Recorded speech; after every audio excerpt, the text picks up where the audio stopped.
Okay. Okay, let me first of all thank the organizers and Professor Piechocki for inviting me here, and let's say that it's a pleasure to speak after Professor Plowder's presentation, where he has actually given you all the elements of the theory that I've based my work on. So what I'm going to tell you about is, again, gravitational singularities. We've spoken about spikes, and we've spoken about cosmology, so I'll go into add something about black holes. And I will just go very quickly through the general description of singularities, since we've done that many times already. But in general, we'll want to implement some classical condition that sets some lower bound on one of our variables. And we can't do this using canonical quantization, because we cannot have P as a self-adjoint operator, and we wouldn't get a unitary translation. So we can resort to the affine algebra and look at affine coherent states. So again, here just give you maybe another flavor of this. You can introduce the dilation operator D as a combination of P and Q, and see that that works out as a dilation, for instance, if you represent it in this way in a functional representation.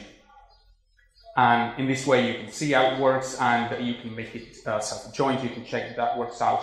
And this allows you to implement lower bound on the spectrum of the Q operator consistently within the theory. Again, affine coherent states, we'll define them using our fiducial vector eta here, which is defined using this condition where, let me just mention this parameter beta that appears here and will be well, relevant in the calculations I will show you later on. But this seems to be just something that labels different representations, different choices for a fiducial vector. And using this functional representation for the affine coherent states, we can check that we can reproduce these conditions, and we can use affine coherent states as a resolution of identity. Now, here I will just summarize again. We'll look for correspondence between a classical and a quantum system, and this is what we call the weak correspondence principle. And we'll try to incorporate quantum dynamics in a semi-classical system through this affine coherent states. And this will include the full quantum dynamics, not in a perturbative way, but just including really fine quantum effects non-perturbatively. And the great advantage is that everything then will be written in a semi-classical form, so we can just work out usual equations and find semi-classical solutions. And here, this quick recipe: you just take the Hamiltonian, you will build up your quantum Hamiltonian with normal ordering, define your coherent states, and you will get some enhanced Hamiltonian, which will just look like the classical one plus additional terms and factors as those that we've seen just in the last talk. So let's dive into the black holes. So I will be discussing some simplified models for black holes, and I'll be looking at what is usually called 1+1 dimensional dilaton gravity, and sometimes also called 2D generalized dilaton theories. And these are theories that have been widely studied, and I know there's a few people in Vienna University of Technology who've been working a lot on this. And this is usually described by coupling a metric to a dilaton and a couple of potentials, which include a number of different models, different theories, and this can be derived in many different ways, and it includes a spherical reduced gravity, and I believe it can be derived from string theory as well. So there is a lot of other theories pointing at this as something that is relevant in many situations.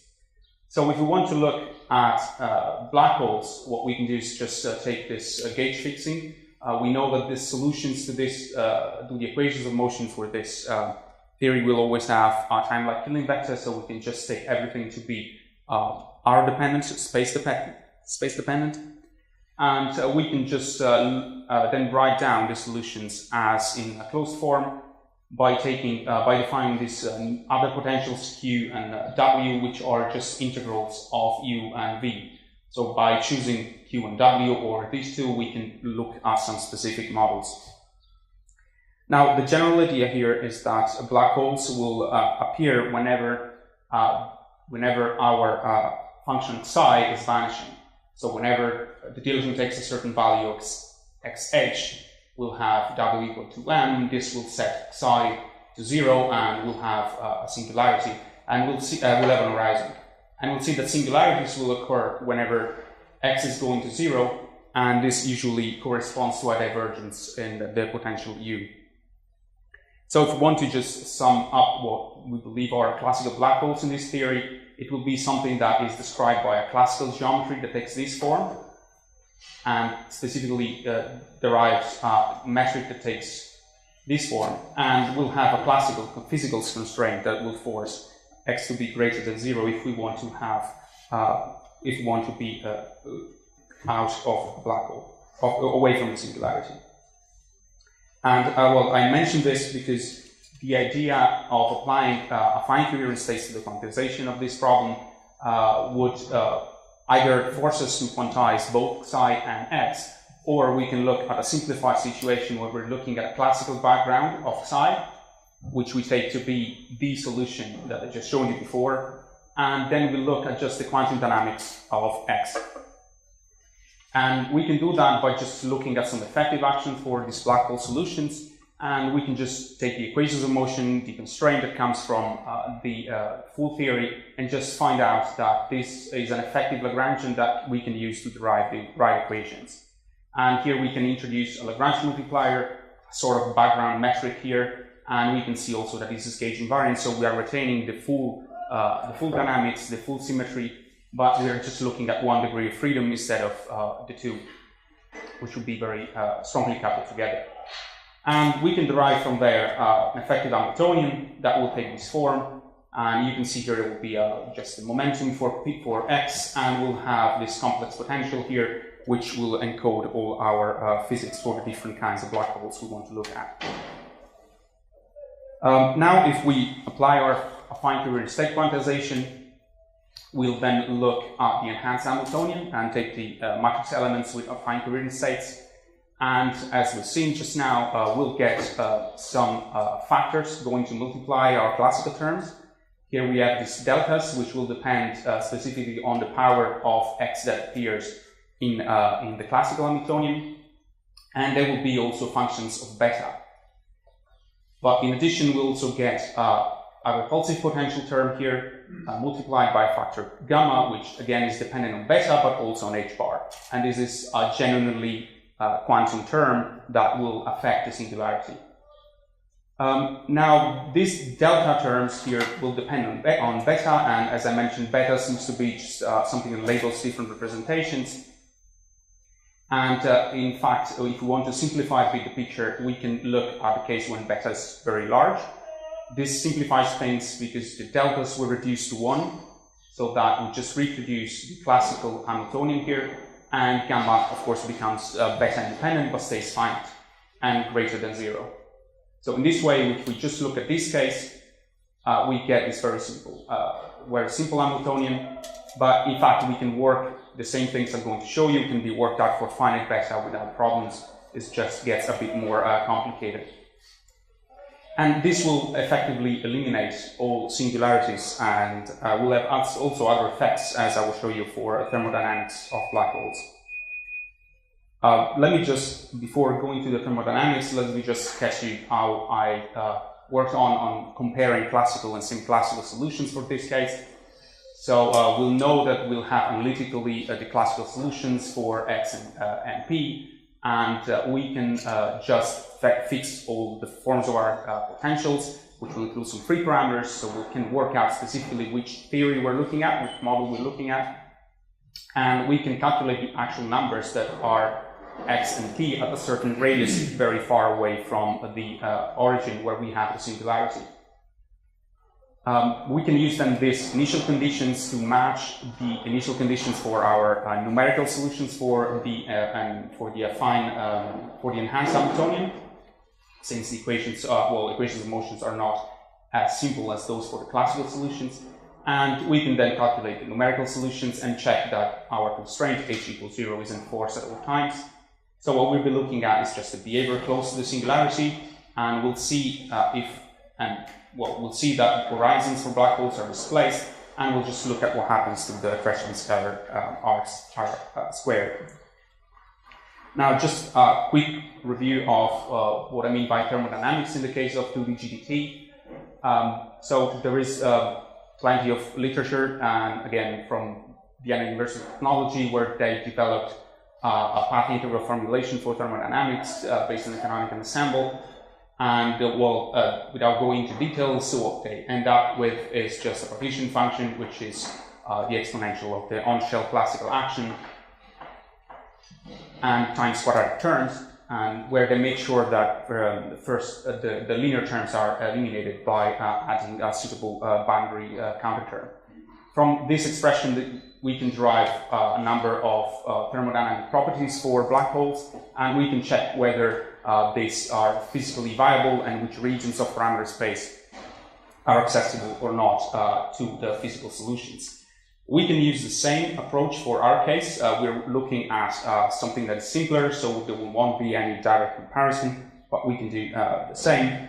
So what we'll do, we'll just calculate the temperature at the cavity wall that fixes that creates the ensemble. We'll look at the on-shell action for affine quantized for the enhanced Hamiltonian by adding a specific counter term, and we'll just look. We can't really compare expressions, but what we can do is really just look at the thermodynamical stability and properties in a parameter space. So we can see if any solution that is forbidden classically becomes accessible, or if any classical solution becomes unstable by the addition of quantum corrections. And we can just look, we can't derive the area law, the entropy area law, but we can look at certain agreements between the displacement of horizons caused by affine coherent state quantization and the sign of entropy directions. So let me go to an actual calculation so you know what I mean. So let's look at the example of what is called the AB family in a 1+1 dimensional diffusion gravity. This is a family of theories that is described by taking the potentials Q and W, taking these forms. In fact, the capital B parameter can be eliminated by just taking it equal to B+1 without losing any generality. So in fact, we're looking at just A and B as free parameters that describe a number of different black holes, and this includes Schwarzschild black hole and Wheaton black hole and Jakob-Tattelbaum. And we can calculate that in the enhanced Hamiltonian. This will just have this potential term, which is the classical one, and this term, which comes from affine coherent states. And we then have our on-shell improved action, which we calculate as an integral from the horizon to the cavity. And we'll have a temperature at the cavity wall. And we will want to ensure that this stays real, for instance, and we want to make sure, for instance, when we take the cavity away and we look at cavity wall going to infinity to see that everything stays physical. I won't go into the details, but what you can do is just look at all different regions in parameter space and see what happens to all the thermodynamic quantities that you have, and see how the presence of the corrections, the presence of the quantum corrections affects these properties. And again, here I think one thing we can take here is just looking at the sign of quantum corrections for the entropy. We can see that in this case are mostly negative, and this will turn up whenever we're looking at horizons. And you can see also there are some excluded regions, for instance, the region where the specific heat is going to minus infinity, or whenever free energy is as a non-zero imaginary part. So by combining all these things together, we can look at parameter space and see what happens, and we look at which regions are excluded. And for the classical theory, what we would have is simply this blue region is excluded because also classically you would have a non-vanishing imaginary part there. But when we add our affine coherent states corrections, we get just a region here down where A goes to negative values that is excluded for a negative specific heat. But overall, there is a very strong agreement with the thermodynamical considerations you can do classically, and none of the known models, the most studied models for black holes like Schwarzschild, CGHS, Jackie Teitelbaum and the Wheaton black holes are excluded by quantum corrections. So, well, of course you can see the glass half empty or half full, but I would say that this agreement is actually a very good thing, because you're not dismantling the whole theory, you're just looking at something that looks very similar. Yeah, thanks. Right, so going to the singularities, which was the whole idea. Here you can see what happens when I take the Schwarzschild black hole. So I fix the A and B parameters to specific values, and you can see here that X, which is the dilaton, with the dashed line, which is the same classical solution, and the continuous line, which is the classical solution, doesn't go to 0 anymore. And you can see that, again, that psi will not go to minus infinity at 0, but will just have a finite value again. You can see that this reflects to the Cressman scalar as a finite value again, with actually some interesting dynamics within the horizon. And you can see that the horizon for the semi-classical solution is actually at smaller R values, so the black hole is shrunk by introducing quantum corrections, which is in agreement with the sign of the entropy correction that I showed you before. And well, we can't really say that's all the story, but it's something that looks interesting. It would have been bad if it would have went the other way around. Just another little example for the Wheaton black hole.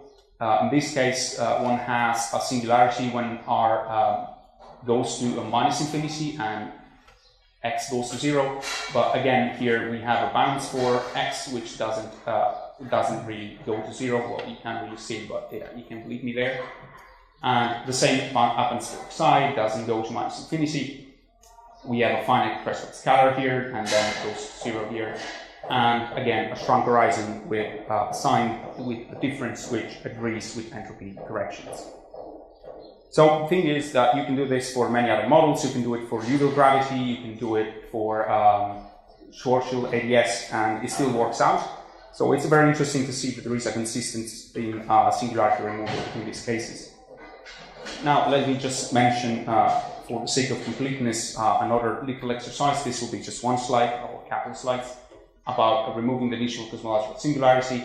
This was done with my colleague Michael van Wel, and it's simply just taking FLRW cosmology and applying the same identical idea. We'll get, again, a repulsive potential here, and we're able to remove the singularities here in different cases. And here you have the classical solutions in the continuous line, the same classical solution in the dashed line, and the acceleration for the same classical solution in the thin dashed line. So for different cases, for de Sitter and flat universe, you can see that you don't get any more. Well, this is the scale factor of the universe, and you don't cross 0, and you have a big bounce caused by this repulsive potential.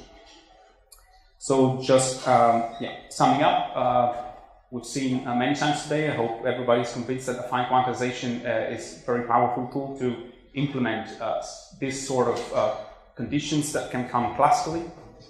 And affine coherent states and the weak correspondence principle allow you to implement quantum dynamics non-perturbatively in a semi-classical formulation, so you can really look at something that is very easy and intuitive to solve. And in our examples, we systematically removed black hole and cosmological singularities, and we also have quite some interesting thermodynamical consistency with classical solutions. Of course, we can go on and treating the full 2D GDT will be an interesting thing, and probably there's more to know about horizons in these cases. And it also would be very interesting to see actually a spec parameter can hide something more and add something more to the story. Thank you. Thank you very much. Questions, comments, please? Yeah. So can you please go to the Witten black hole slide? So, like here, I would like to understand that the Cressman scalar, when the singularity is resolved, is having a highly super Planckian value. If your units are G to H pi equal to 1, wouldn't you expect that, even these classical treatments will break quantum gravity is anyway expected to resolve the singularity of the Planck scale? Your singularity resolution is occurring at very high Planckian, much more than Planck value. Sorry, can you repeat again? The Cressman scalar at when the singularity resolution occurs in your model the super Planckian value, like it's something like 10,000 in Planck units. Well, yeah, here, I think whenever you're looking at the scales, this will be very dependent on the choice of your beta parameter. Here we're taking a limit to infinity, and we're fixing our free parameters and initial conditions. Perhaps I haven't fixed them appropriately to get the right scales there. But yeah, you should take this with a grain of salt. It's really just, it's a numerical solution. So there might have been some rescaling just to get things to look better. So I wouldn't take this as actual Planck scales, Planck units. But yeah, it's something that one should look better maybe. Thanks. Other questions or comments, please? Oh, yes. Could you show me this Schwarzschild black hole? Yeah. And the quantization, because there is some kind of quantization of the Schwarzschild black hole, is based on this affine quantization by Professor Klauder. And you are using this coherent states, which are in some sense wavelength of a group, yeah? Okay. Yeah, that's my understanding. But probably Professor Klauder can answer that better in case. Okay, no other questions, so let's say